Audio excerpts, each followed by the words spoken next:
Boa noite a todos. A gente vai começar aqui agora a nossa segunda live do Grupo Autismo Santo Amaro. Para as pessoas que seguem a gente, que já conhecem, sabe que o Grupo Autismo Santo Amaro, como o próprio nome já diz, é formado por famílias que têm pessoas dentro do espectro autista e que residem na cidade de Santo Amaro. Eu vou chamar a nossa convidada, Tatiane Góes. Deixa eu só esperar para ver ela aparecer aqui. Só esperando o Tati chegar para a gente começar. Lembrando a vocês que toda quarta-feira a gente faz a nossa live às 19h30. Essa é a nossa segunda. Não é numa quarta, porque a quarta-feira dessa semana caiu num dia de São João. Então a gente não queria concorrer, claro. Imagine concorrer com todos esses grandes artistas forrozeiros. Então, como a gente não queria concorrer, a gente pegou e colocou a nossa live para começar. Doutora Tatiane Góes, a intimidade já tá chamando até de Tati, tá vendo? Demais assim. Ela vai entrar aqui a qualquer momento para conversar com a gente. Olha, essa é Tati, doutora Tatiane Góes, especialista em transtorno do espectro autista, fonoaudióloga. Conheço uma pessoa de um coração gigante e nada melhor do que ela para se apresentar para vocês. E toda vez que o Gaza precisa dela, ela está mais do que pronta a ajudar a gente. Na hora que eu joguei a história do vamos fazer live, ela foi a primeira, eu topo. Aí eu digo, meu Deus, lá vai o meu povo junto comigo, meus amigos, nossos parceiros, que são os terapeutas que sempre ajudam a gente, sempre junto com a gente. Então, assim, o que eu gosto é que as pessoas que acompanham o Gaza gostam de verdade do que estão fazendo, gostam de ajudar, fazem por amor e com um coração enorme de boa vontade para ajudar qualquer mãe que aparecer. Então, eu só tenho a agradecer. Boa noite, Tati, doutora Tatiane Góes. Se apresente, que a gente possa começar. Boa noite, Lud. Nossa, quanto elogio, hein? É um prazer participar dessa live, desse momento hoje. E você já sabe que eu toparia, né? Eu sou uma pessoa que eu até brinquei, falei, eu sou cara de pau, eu topo. Topo mesmo. Então, você estava fazendo essa introdução, essa apresentação. Eu estou na metade da especialização em autismo.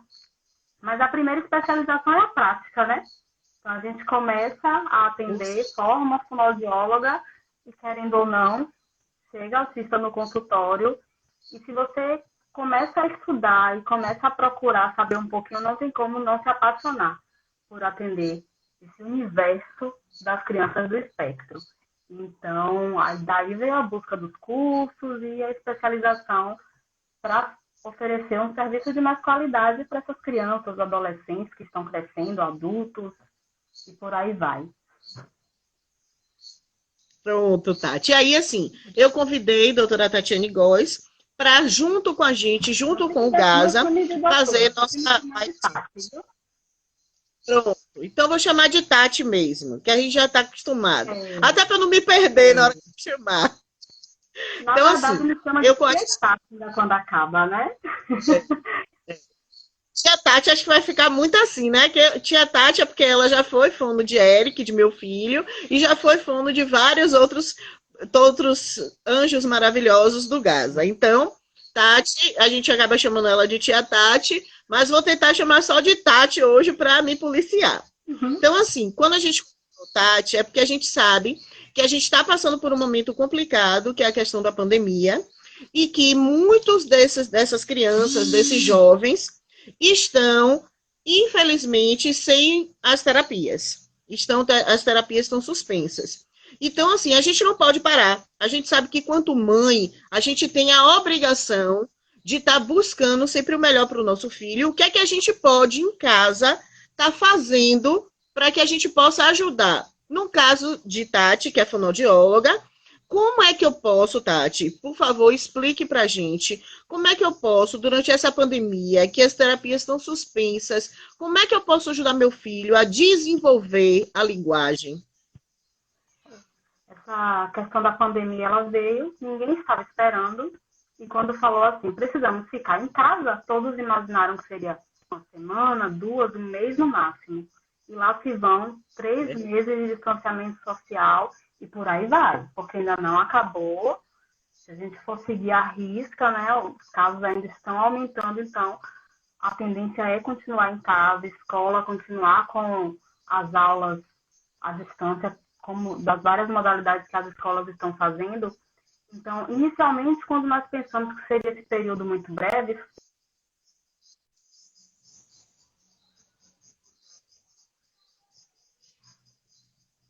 Acho que foi minha internet que entendeu? parou um pouquinho. Não sei se é a E alguns ou pais se é ficaram muito sua. preocupados, muito agoniados com a repercussão nos seus filhos, ou de atraso, ou de retroceder, né, algumas coisas que eles já tinham ganhado nas terapias, e aí voltar, né, dar algum passinho para trás.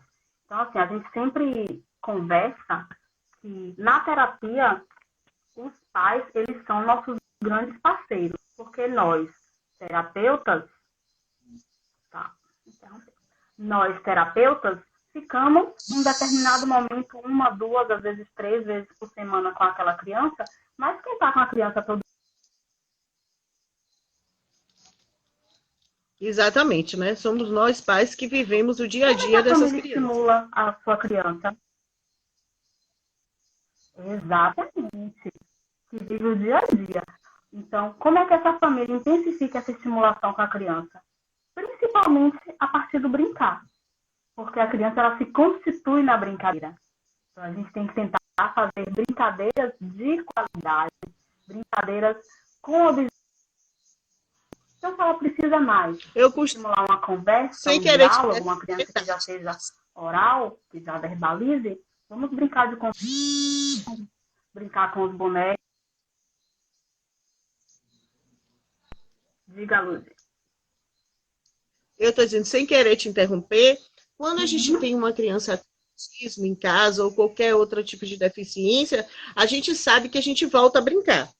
Porque como eles têm a questão do subjetivo, da criação, um pouco mais demorada a ser conquistada essa habilidade, a gente volta a brincar disso tudo. Para que ele, é uma forma da gente estar estimulando ele a criar, estimulando ele a brincar, a criar personagens, a interagir com o outro, não é verdade? Então, eu costumo dizer que a gente volta a ser criança para poder ajudar os nossos filhos.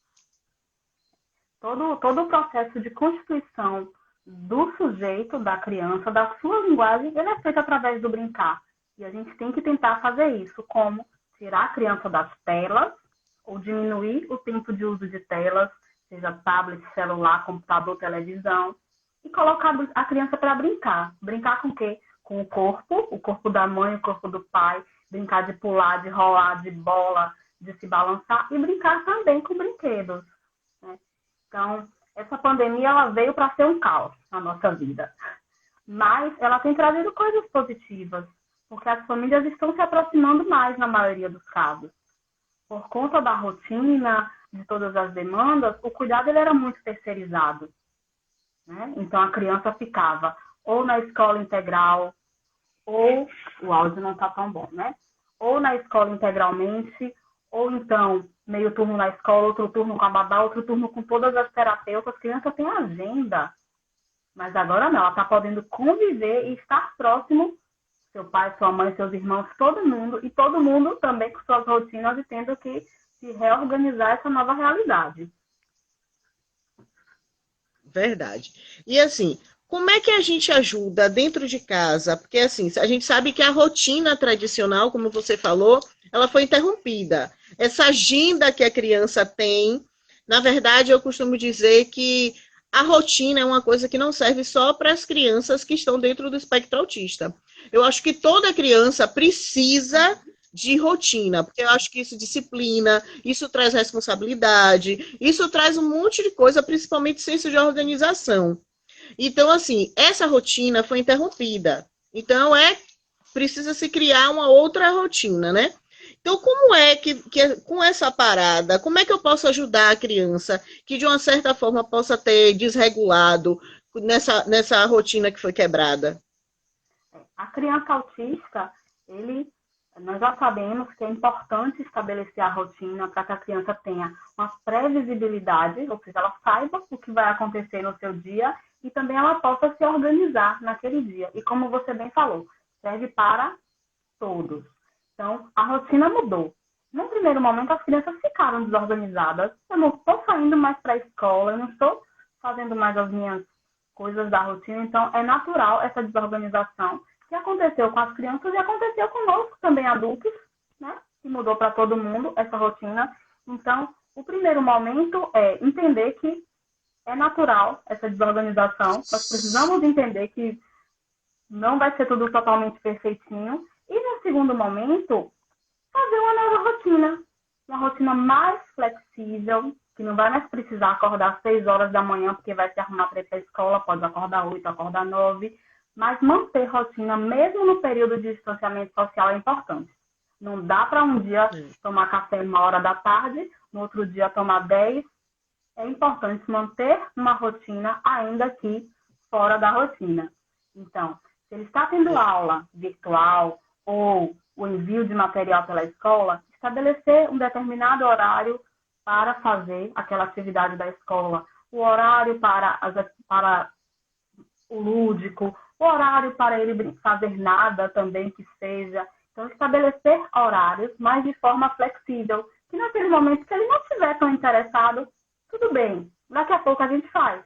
Cristiane até escreveu, estamos nos reinventando. É isso mesmo, é fazendo e testando e vendo que vai dar certo, mas o importante é, alguma rotina tem que existir, porque senão fica muito desregulado. E assim, é sempre bom porque a gente pode trocar um pouco de, como é que posso dizer, de experiência quando a gente faz essa questão dessa live, pelo distanciamento social. Eu tinha uma rotina com o Eric muito cravada, você sabe disso, porque você já foi fono de Eric. Então, assim, realmente tinha uma rotina bem limitada na questão de tempo. Claro que tinha o tempo dele fazer o que ele quisesse. Mas existia, assim, como é que eu posso dizer? Uma agenda cheia, porque a gente sabe que uma criança que está dentro do espectro autista, assim como qualquer outra deficiência, ela precisa de fono, de terapeuta ocupacional, ela precisa de psicólogo, ela precisa de psicopedagogo. Então, assim, são várias coisas que uma criança precisa, não porque ela é autista, mas ela precisa para ajudar com que ela possa desenvolver, crescer e ter a independência que ela quer. No início da pandemia, eu acho que a gente teve um baque. Todo mundo, independente de ter pessoas com autismo na família ou não, a gente teve aquele baque. Como a gente teve aquele baque, o que foi que eu tive que reaprender a fazer com Eric? Eric desregulou, é claro, eu acho que muitas crianças desregularam nesse sentido. Então, como a criança desregulou, a gente precisou de espaço, a gente precisou reinventar a questão da agenda dele. O que ele ia para a escola pela manhã, ele agora, pela manhã, eu deixo ele acordar um pouco mais tarde, como a gente falou. Mas o que acontece? Ele veio a fazer atividade no mesmo horário que ele fazia as atividades da escola em casa. Entendeu? Então, assim, o que acontece? Pela manhã eu deixo ele com o tempo livre para ele brincar. Onde a gente está, tem bastante primos dele. O que foi que a gente fez? A gente jogou todo mundo, as crianças juntas, para que eles pudessem conviver. Isso para Eric é excelente e para todas as crianças também. Como tá falando aí, ó, dá um alô para a Fazenda Macaco. Por quê? Porque a gente está literalmente na fazenda com Eric, né? Então, aqui estão os primos de Eric, os que são pequenos, e a tia Renata, o tio Gabriel e a avó Clélia. E o papai e a mamãe. O irmão vai e vem, mas nesse sentido o que foi importante? O importante da gente ter a rotina de Eric ter estabelecido, ter conseguido se regular e eu ter conseguido flexibilizar o horário de acordo com o que ele estava me dando de resposta. Não adianta eu querer que Eric faça as atividades de manhã porque ele estudava de manhã.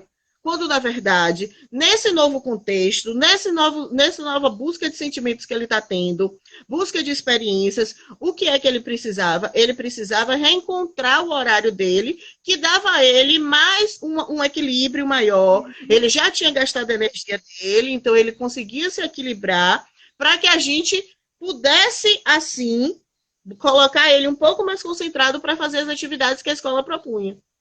Então, eu acho importante, Tati, essa troca de informação. Por isso que eu gosto quando você fala assim, a gente vai reestruturar a questão da rotina. Por quê? Porque aí sim a gente vai dizer que a criança se a criança não tiver rotina no dia, ela não vai dormir bem, porque ela cada dia vai ter um horário de dormir.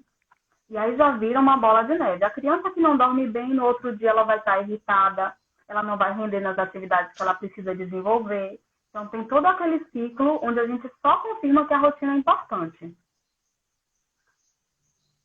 O que eu queria que você falasse para a gente, Tati? Qual atividade a gente pode fazer em casa para que as crianças possam construir essa questão da linguagem, que seja uma coisa fácil, porque a gente sabe como é que eu posso dizer? A gente não tem acesso a todos os materiais, não dá para a gente simplesmente, eu tive uma ideia, vou ali na livraria, vou ali numa loja comprar tal jogo, não tem como a gente fazer isso. Então, muitas vezes, a gente tem que reinventar com aquilo que está ali para a gente, com o que é apresentado no dia a dia. Então, com o que a gente tem em casa, em outras palavras. Então, o que é que eu quero que você fale para a gente? Como é que a gente pode pegar essa rotina, esse dentro de casa e transformar, quais brincadeiras a gente pode fazer com eles que ajude na questão da linguagem? Então, isso que você fala de não precisar comprar um jogo, isso é fundamental. E eu tenho feito isso com os pais das crianças que eu estou acompanhando. As atividades que eu passo, a maior parte delas, se é um jogo, ele vai, junto com a criança, criar aquele jogo. Com o quê? Com sucata, com materiais recicláveis. Eu estou agora a louca do rolo de papel higiênico, porque eu guardo para tudo e meus pais e minhas mães guardam para tudo também. Porque eu fico inventando vários jogos. Acho que a gente viu garimpeiro. Tem uma sacola aqui que eu fico guardando rolo de papel, rolo de filme, de plástico. Papel toalha. Papel toalha, filme, tudo. Caixa de coisas eu vou guardando.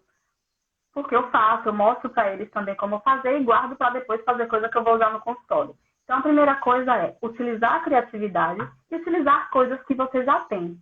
Então, nós podemos desde fazer atividades sensoriais com uma bacia e farinha de trigo e brinquedos lá dentro, os brinquedos que a criança já tem, e ele vai catar aqueles brinquedos na farinha de trigo e naquele momento que ele pega, tem o sensorial, né, o tátil que está exercitando, e tem também o motor de estar pegando aquele objeto e falar da forma que ele puder falar, aí vai desenvolvendo um diálogo a partir daquilo, ou uma historinha a partir dos bonecos, dos brinquedos que ele vai pegando, e variar esse material, um dia uma farinha de trigo, no outro dia uma farinha de cuscuz, se tiver acesso à areia, melhor ainda, areia também. Então, utilizar o que tem em casa. Rolo de papel, a gente pode, com rolo de papel, pintar de cores diferentes. Aí já colocou a criança para brincar. Tá lá, né? Exercitando uma coordenação, falando sobre o nome daquela cor. E essa cor parece com o quê? Mesmo que a sua criança seja pequena e não fale, brinque e converse sempre com ela. Né? Tem que estar inserindo ela nesse mundo da linguagem. Aí pintou os rolos de cores diferentes, vamos achar uns palitos, quer seja palito de churrasco, e vamos pintar também com essas cores. Então, eu tenho 3 rolos, um amarelo, um vermelho e um verde. Vou pintar palito amarelo, vermelho e verde. Vamos colocar cada um com a sua cor parecida. Então, isso já é um jogo que dá para criar junto com a criança.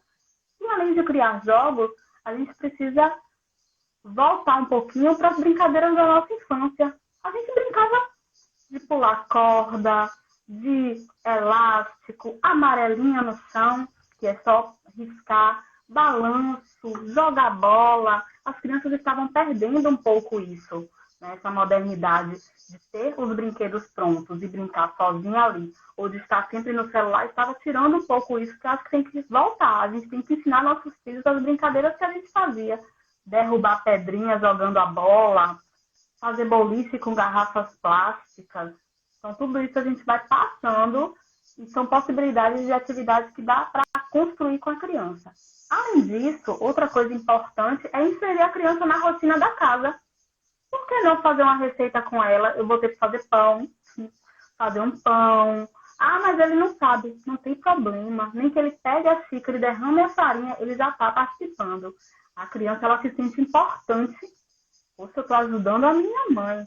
E tem que levar de forma tranquila, sem ser nada obrigatório. Vamos lá, vinha, você vai me ajudar hoje, a gente vai fazer um pão massa.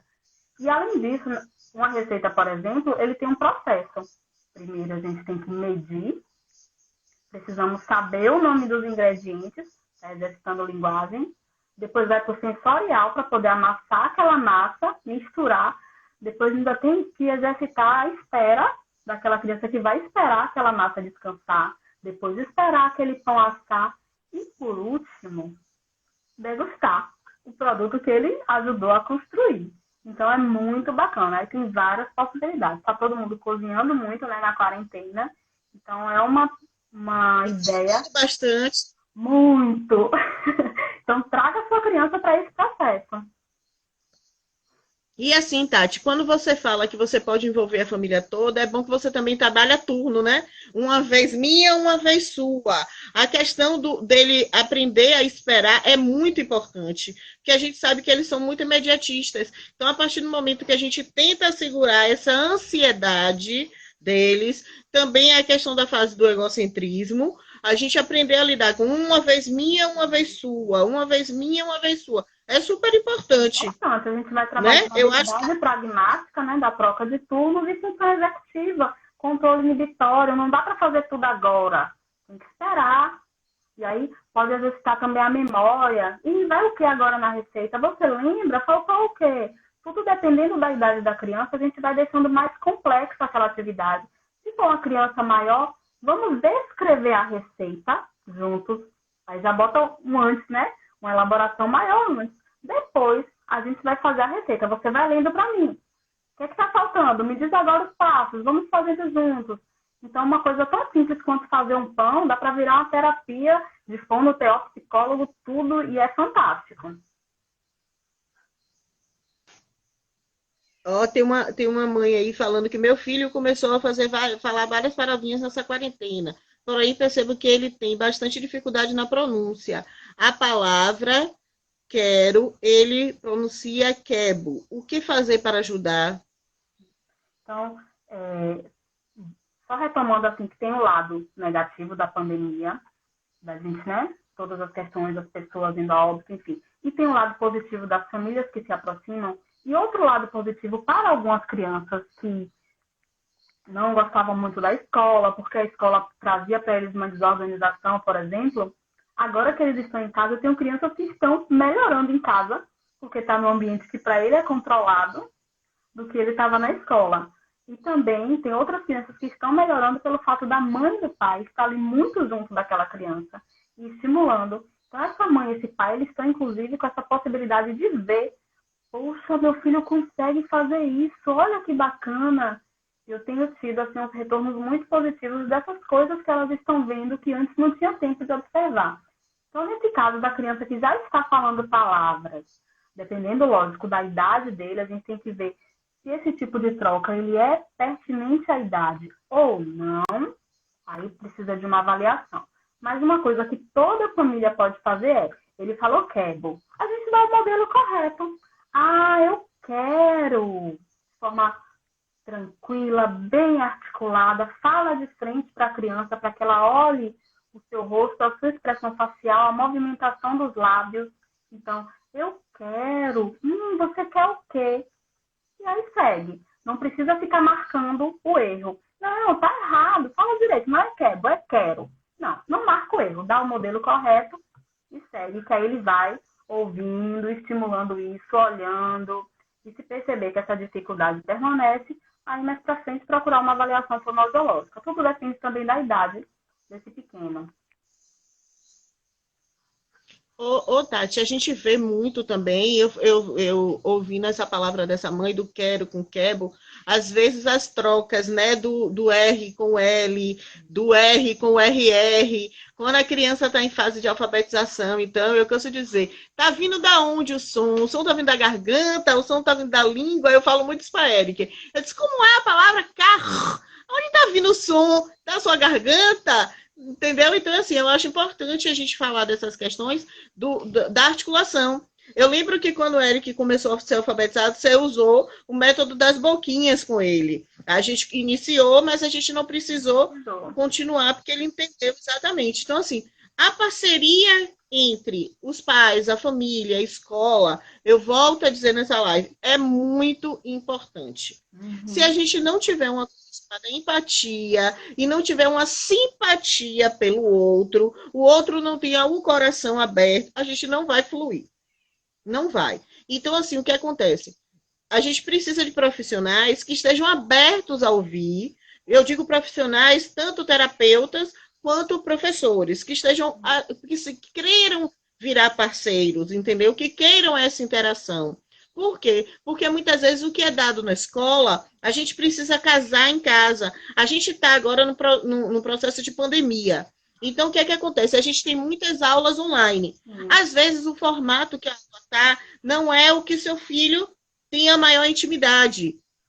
Mas a gente precisa conversar, a gente precisa dialogar e a gente precisa saber como a gente conseguir encontrar uma forma que o conhecimento chegue até ele. Porque muitas vezes, assim, eu tenho uma facilidade, porque eu sou professora. Então, não sou professora de menino pequeno, sou professora de Fundamental 2, mas, assim, eu tenho uma facilidade, sem contar que eu gosto desse universo, eu gosto de aprender, eu gosto de buscar, então a gente precisa disso. E aí, o que é que a gente faz quando você fala que a gente se aproxima e fala da forma articulada, de forma clara, para ele entender? Mas quando isso se torna frequente, é que você fala de que a gente precisa de uma avaliação mais com um terapeuta mesmo, uma fonoaudióloga. Mas aí eu te pergunto, nesse momento de pandemia, como é que você vê essas terapias à distância? Eu sei que eu vejo às vezes você postar, que a gente segue você, o Gaza segue você no Instagram, postar algumas partes das terapias que você faz com seus pacientes, que são terapias à distância. Como é que você está vendo esse momento novo, como uma da gente falou aí, que a gente está se reinventando? Como é que você conseguiu se reinventar? Você tem visto o resultado nessas, como é que eu posso dizer, dessas terapias à distância? Então, como você coloca, foi realmente necessário se reinventar. E eu comecei a fazer terapia à distância rapidamente.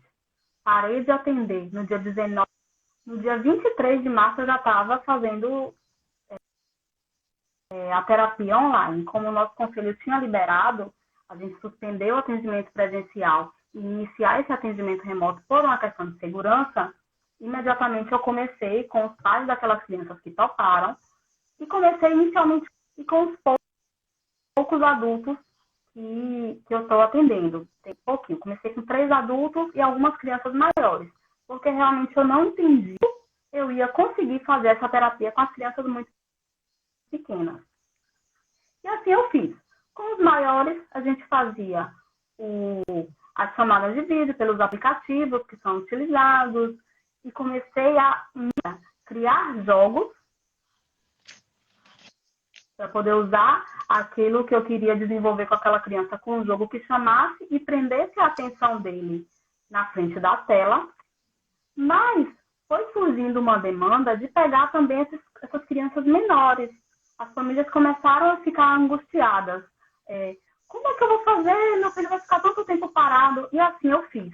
Então, hoje, eu tenho criança de 2 anos que já está comigo em terapia remota e tenho adolescentes de 12, 13 anos também em terapia. Então, o tipo do teleatendimento depende da idade do perfil da criança. Eu não vou colocar uma criança de 2 anos na frente da tela do computador, utilizando o aplicativo, e esperar que ele fique ali bonitinho, atento, olhando para mim e desenvolvendo uma atividade. Isso não vai funcionar. Então, para essas crianças menores, o que é que nós fazemos?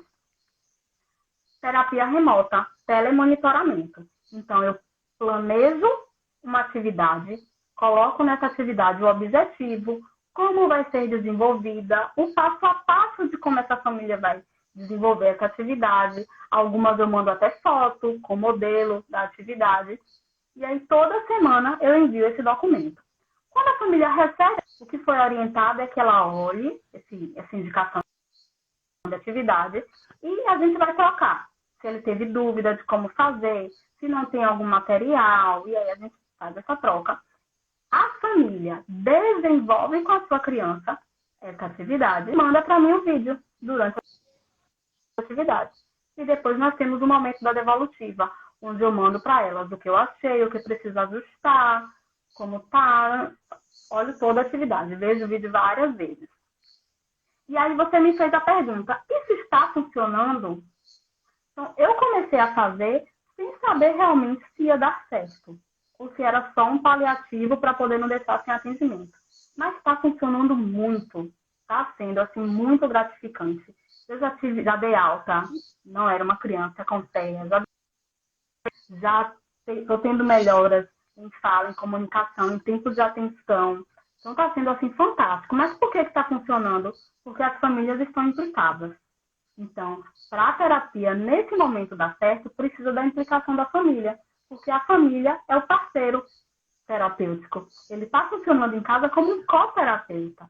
Então, a gente precisa instrumentalizar, orientar direitinho como a família vai fazer, vai desenvolver essa atividade, e assim ele faz e tem dado muito certo, tem sido fantástico. Assim.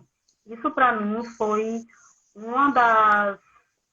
dos aprendizados dessa pandemia, que é possível fazer o diferente, está sendo uma reinvenção assim maravilhosa.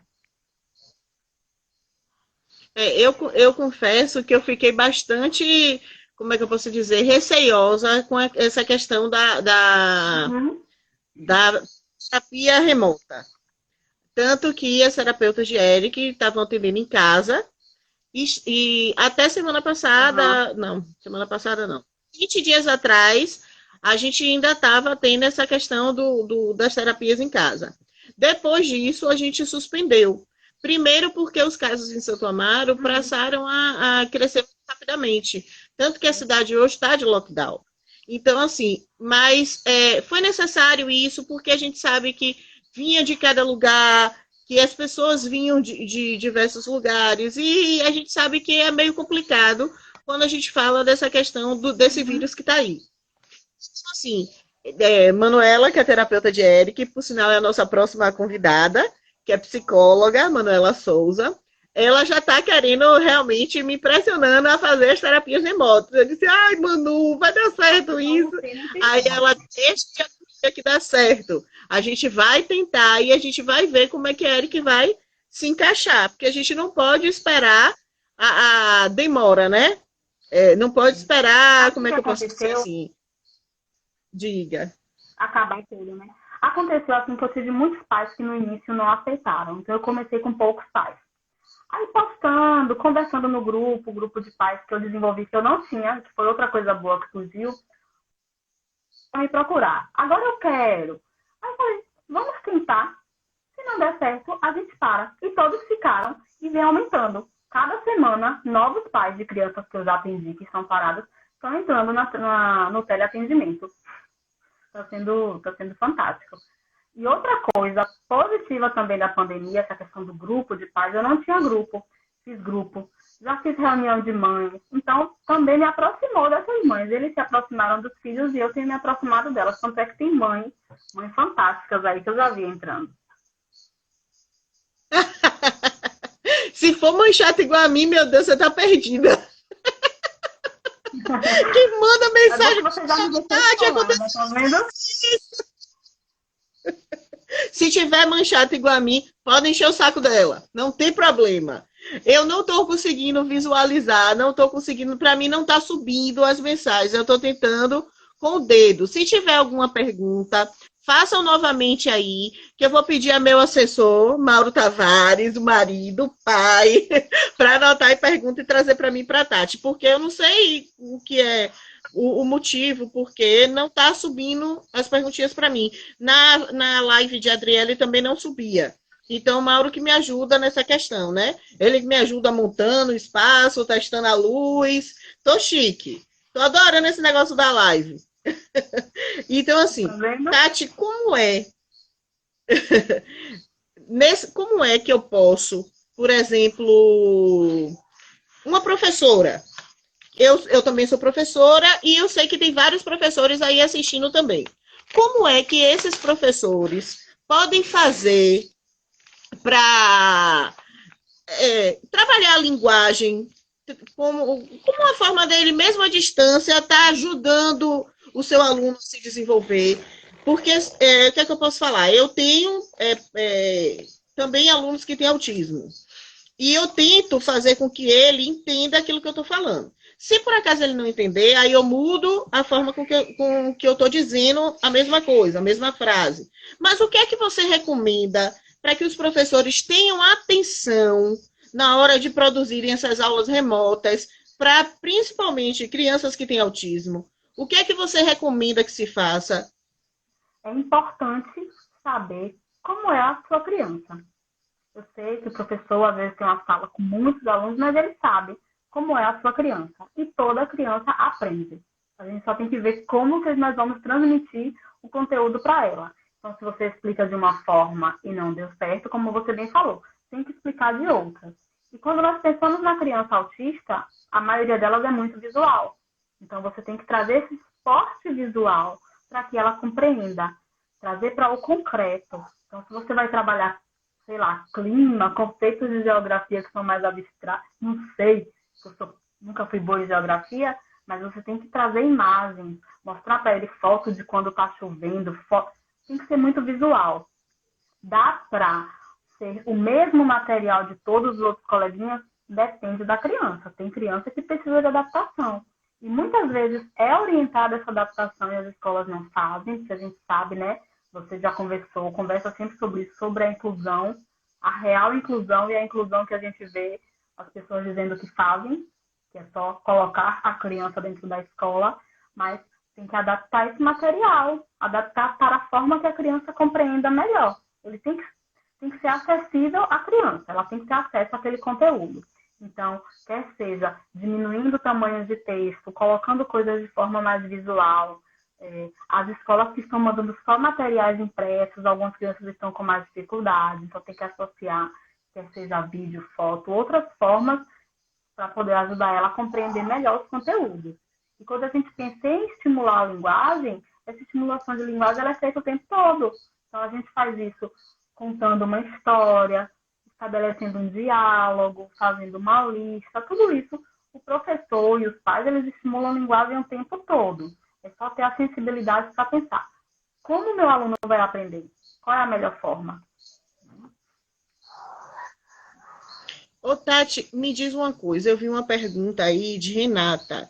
E aí ela fala assim, a gente pode ajudar a criança que tem seletividade alimentar fazendo fono? Como é que a gente trabalha a questão da alimentação com a questão da pronúncia das palavras, principalmente que a gente sabe que tem muitas crianças com seletividade alimentar, independente de ter ou não, de estar ou não dentro do espectro autista. Aquela fase que a criança, não é só a fase da criança que não quer comer, é algumas coisas que ela realmente não aceita. Como é que a fonoaudiologia, eita, quase que não sai essa palavra grande, como é que ela pode ajudar nessa questão da seletividade alimentar? A seletividade alimentar ela pode acontecer não só no autismo, como você bem falou. Tem outras crianças com outras questões que podem ser também seletiva. Crianças com transtorno sensorial, sensorial, ela pode também ter essa seletividade. Então, a primeira coisa é avaliar o porquê que está acontecendo essa seletividade. Essa avaliação ela pode ser feita com a fono, pode ser feita com a TO. E após essa avaliação, aí é feito o encaminhamento. Esse encaminhamento da fono, da TO, da psicóloga, e aí vai fazer, porque depende da causa dessa seletividade. E aí ela vai fazer essa terapia. A fono, nós auxiliamos a criança no sentido do contato com o alimento, ela se aproximar daquele alimento, ela aceitar tocar, brincar, e por último, ela vai comer. Se ela tiver alguma questão oral, alguma questão orofacial, uma flacidez de musculatura, alguma alteração de língua, aí nós vamos fazer também essa terapêutica específica. Mas primeiro precisa avaliar. Em casa, o que a família pode fazer para ajudar a sua criança que seja seletiva ou que seja muito restrita na sua alimentação? Primeiro, não force. Nunca force a criança a comer aquilo que você acha que ela deve comer, por qualquer questão que seja. Porque ela precisa de nutrientes. Mas se você forçar, você vai trazer uma experiência negativa para aquela criança frente à situação de alimentação. Então, ela já vai ser mais um fator para poder ela querer rejeitar. Então, a criança ela tem que se alimentar junto com a família. Mesmo que ela não esteja necessariamente comendo a mesma comida da família, mas tem que ter esse momento de comer todo mundo junto, para ela ver a sua família comendo. Ela tem que ter acesso aos alimentos, porque a gente fica que não pode pegar, que não pode sujar. Não, ela tem que pegar o quanto ela permitir, mesmo que ela não coloque na boca. Então, brincar com as comidas, brincar, volta a brincar de novo. Então, também na seletividade, o brincar é importante. Digamos que ela não come uma beterraba, mas por que a gente não pode pegar essa beterraba, vamos ralar ela e vamos fazer uma tinta? Aí ela já pinta com aquela tinta de beterraba, então ela está sentindo o cheiro da beterraba, ela está vendo a cor da beterraba, se ela permitir, ela vai tocar na textura da beterraba. E no outro momento, quem sabe ela não se permita também lamber, talvez comer aquela beterraba. Então é um trabalho muito de formiguinha, mas que é dessa forma, através do brincar, sem forçar. É uma das dicas que pode ser feita em casa. Você falando agora no brincar com a comida, aí eu lembrei, a gente não precisa deixar, a gente não precisa não. Quando você fala no brincar com a comida, não precisa ser necessariamente só na hora que a criança estiver comendo. Ou seja, na hora que estiver comendo, a gente deve deixar ela pegar, mesmo que ela seja pequena e tudo. Mas assim, a gente pode também tentar criar brincadeiras lúdicas com os alimentos, com as frutas, tipo um piquenique. Tipo, vamos fazer uma salada de fruta, levando em conta que você falou de cozinhar, que está todo mundo cozinhando. Fazer uma salada de fruta, brincar de piquenique. Aí você vai estar trabalhando a textura, a sensibilidade, né? Mas você também vai estar dando a possibilidade a ela de colocar ou não na boca, mas pelo menos ela vai estar tendo contato com aquilo ali. Tem crianças que, por exemplo... Se ele é tão seletivo que ele não permite, ele não aceita, ele não tolera ficar num ambiente que tem o cheiro da comida.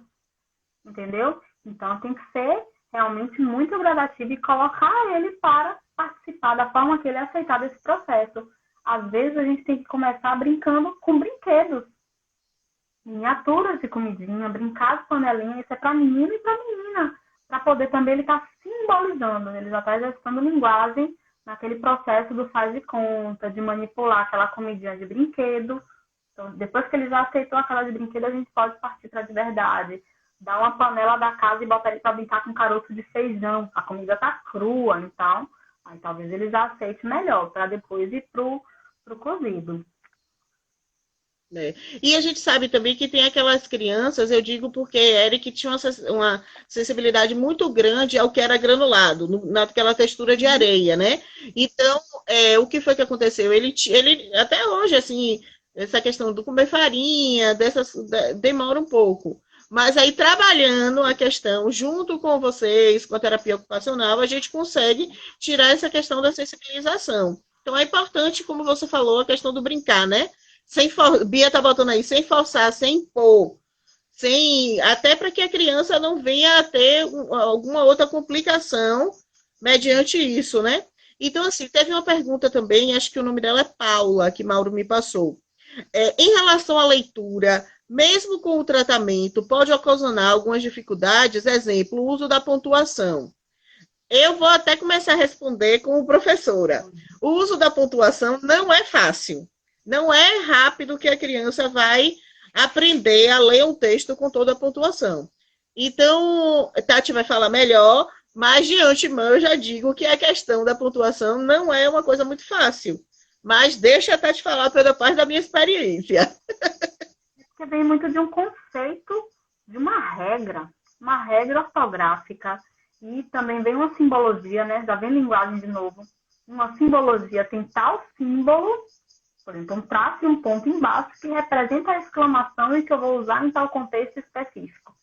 Então, e a criança pequena, né, a criança neurotípica, ela faz muito a relação da fala, da contação de histórias, curvas melódicas que a gente faz. Era uma vez a nossa expressão. E algumas crianças autistas, eles têm alteração da prosódia, não é? Então, alguns têm uma fala mais automática. Então, como é que ele vai fazer essa relação da hora da pausa, da hora da vírgula, da hora da exclamação. Então, realmente é um conceito que não é tão fácil, mas que a gente vai sempre insistindo, persistindo com paciência, trabalho de formiguinha, e em algum momento ele vai conseguir. Quando a gente começa a trabalhar a pontuação, aqui a gente tem uma regra, né? Uma agenda. Eric só assiste televisão à noite se for dia de sexta ou dia de sábado. Mas durante a semana, antes de dormir, isso eu falo antes de dormir. E aí, durante a semana antes de dormir, a gente lê uma historinha. Então, como ele já sabe ler, o que é que eu faço? Toda vez que aparece uma vírgula, um ponto ou 2 pontos, eu já vou colocando aquilo como meio que um conteúdo. Filho, ó, vírgula, dá aquela respirada para continuar, até para a gente entender o que é que o personagem quer falar. A gente usa as entonações. Se tiver um diálogo, ele fica com um, eu fico com outro. Então, assim, é uma forma de 2 pontos. Filho, olha quanta coisa. Por isso que ela deu uma pausa maior. Olha o ponto final. Respira. Então, é a forma da gente ensinar o conteúdo, brincando no dia a dia, mas com uma troca de experiência, né? Onde o conteúdo fique de uma forma lúdica, de uma forma de brincadeira, porque tudo isso para eles é importante, é o aprender, acho que para qualquer criança, é o aprender em forma da brincadeira, né? Tem uma mãe falando aí, não sei se foi de agora, mas aqui. Tenho 2 filhos autistas, um de 9 anos. Agora, na pandemia, está com dificuldade de sugar no canudo sanfonado. O de 7 tem autismo e paralisia, mas ele não suga em nenhum tipo de canudo e nem bebe em corpo aberto.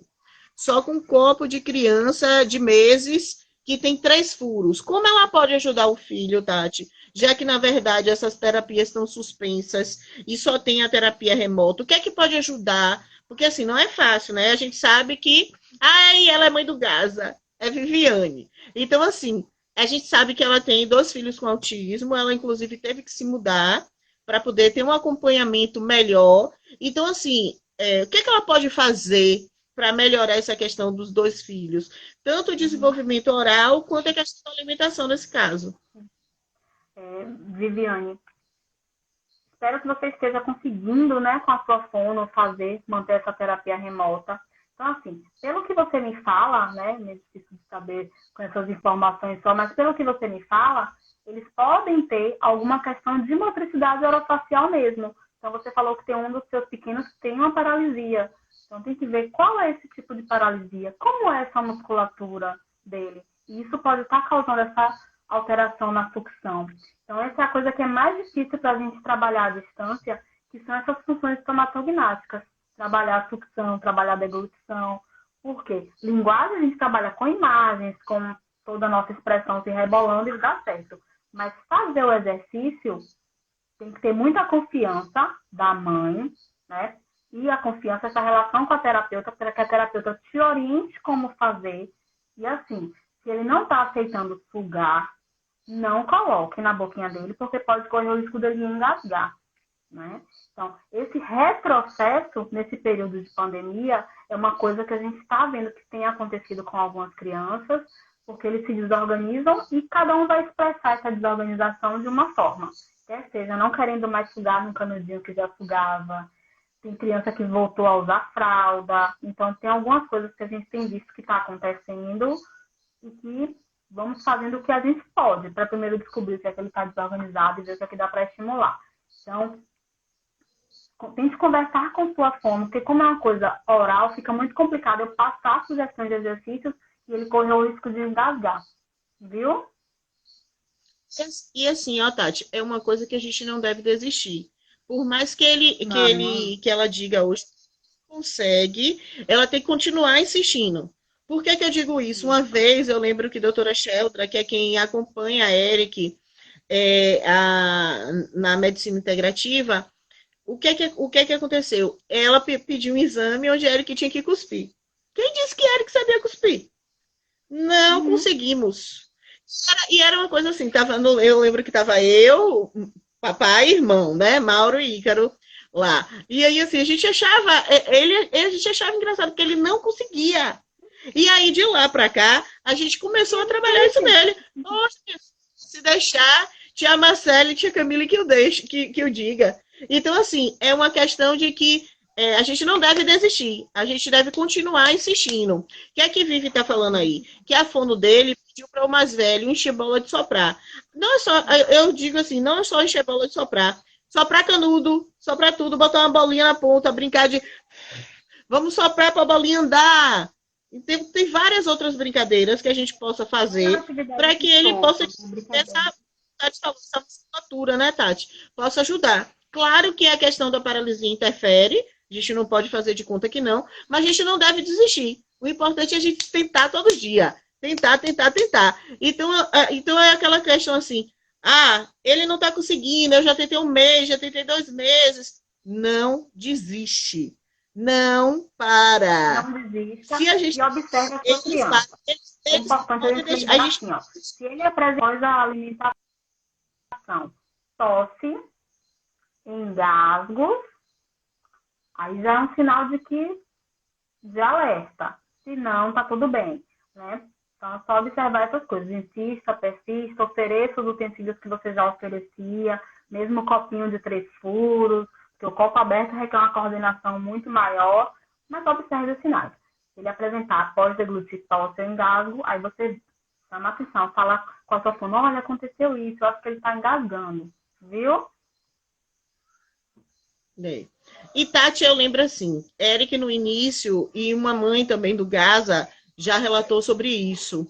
Ela falou da questão assim de que o filho dela só falava inglês, só respondia em inglês. E assim, a gente sabe que essas questões acontecem mesmo. Muitas vezes aí as pessoas me perguntavam assim, eu lembro que na época a Eric aprendeu o vocabulário, as letras, as cores, as formas. Você lembra disso que você estava com a gente na época? Como é que a gente pode ajudar a criança que está nesta fase? Que eu tenho uma mãe que ela fala que ele só quer assistir desenho em inglês e só quer conversar com ela em inglês. Então, assim, como é que a gente pode ajudar nessas questões? Eles têm uma afinidade, né, para outras línguas. Eu tenho um que sabe o alfabeto em mandarim. Gente, é incrível isso. E mandarim? Ele sabe inglês, espanhol, mandarim tem outra. Então, é assim, impressionante essa habilidade que eles têm para outras línguas.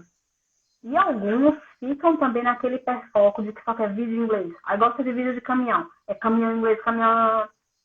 Então, tudo que ele tem de muito restrito, a gente tem que tentar ampliar, não é tirar. Porque se, digamos, eu gosto muito de chocolate, me tira o chocolate, eu vou ficar nervosa, eu vou ficar irritada. Então, é tentar ampliar aquilo que ele gosta. Ele gosta muito de coisas em inglês, tá bom, mas vamos fazer essa relação do inglês e do português? Digamos que ele saiba as formas em inglês. E ele quer falar inglês. Aí ele fala do círculo em inglês e pede também que ele faça das duas formas. Porque se ele tem essa habilidade, a gente vai tentar.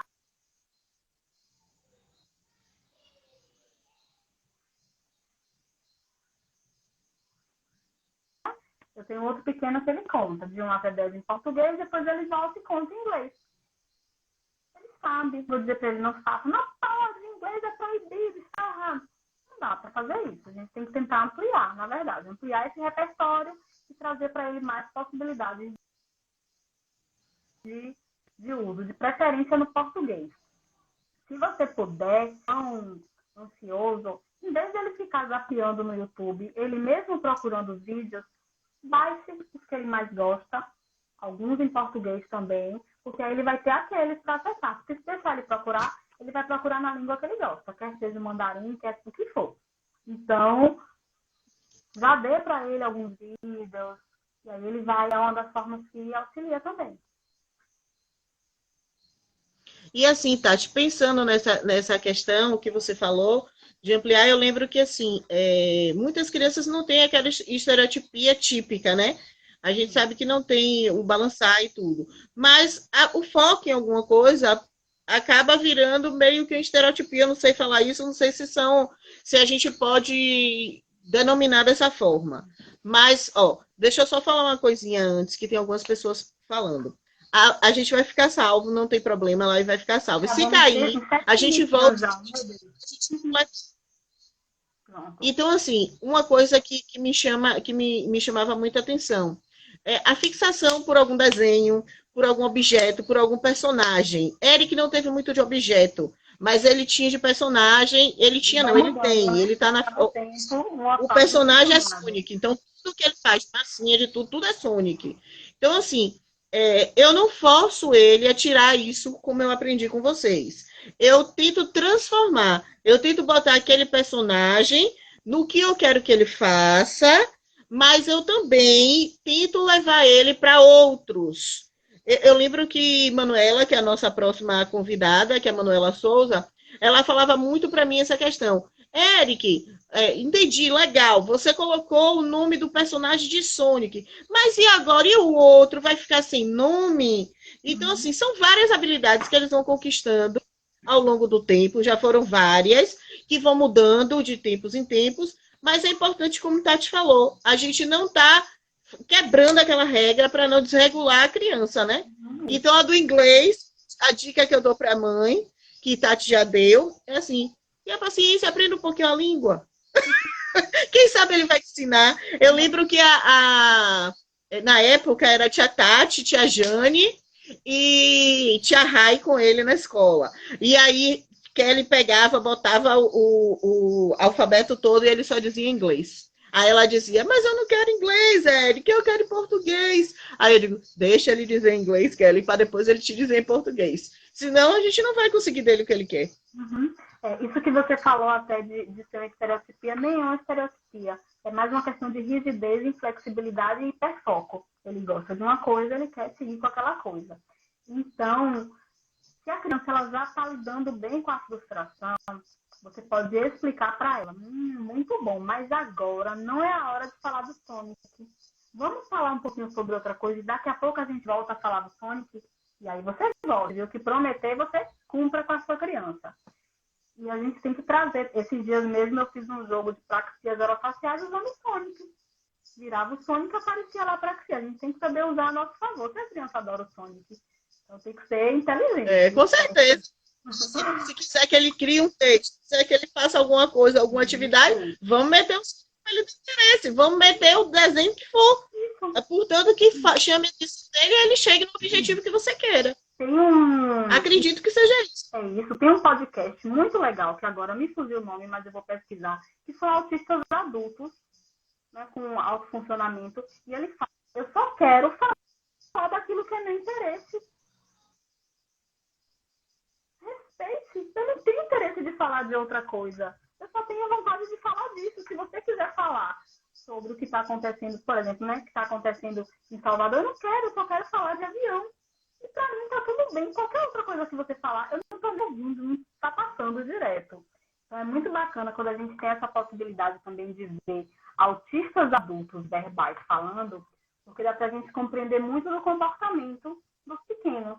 Né? Algumas coisas que eles fazem traz muito essa explicação.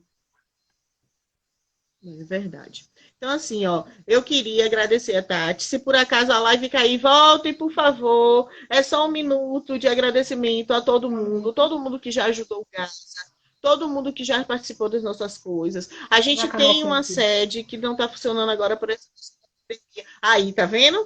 E aí, assim, a nossa sede fica ali na Praça da Purificação, que foi uma doação, um empréstimo de espaço que Loura e Clara fizeram, que são meus sogros, porque por ficar no lugar centralizado e por eles verem o quanto a gente tem interesse em fazer com que o preconceito acabe e que essas crianças sejam respeitadas como elas merecem ser.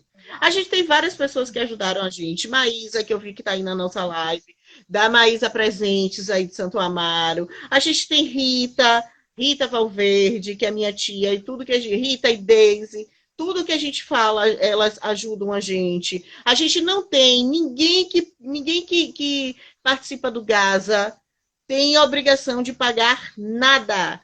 E aí, o que é que a gente faz? A gente tem os materiais que a gente mesmo faz para que a gente possa vender e fazer nossos eventos, nossos cursos, custear o básico do básico.